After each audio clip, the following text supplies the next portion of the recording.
As a young girl, Emily had always been fascinated by the old abandoned mansion on the hill.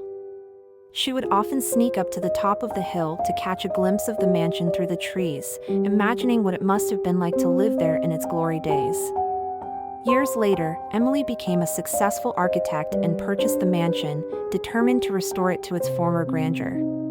But as she began renovations, strange things started to happen. Doors would slam shut on their own, objects would move mysteriously, and Emily would hear whispers in the night.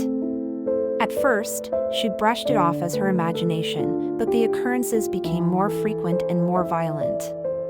One night, Emily woke up to find a dark figure standing at the foot of her bed. It was a woman in a white dress, with long black hair and a twisted, grotesque face. Emily tried to run, but the figure followed her everywhere. She tried to ignore it, but it was always there, lurking in the shadows, waiting for its chance to strike. As the renovations progressed, Emily uncovered a dark history of the mansion.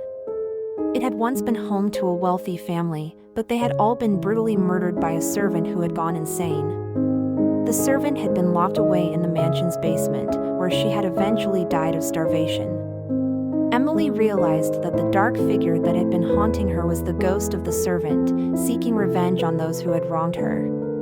Emily became obsessed with uncovering the truth about the servant's death, determined to put her spirit to rest. But the more she delved into the mansion's history, the more she began to lose touch with reality.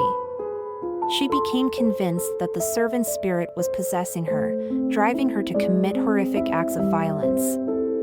One night, Emily woke up to find herself covered in blood, standing over the mutilated body of her assistant.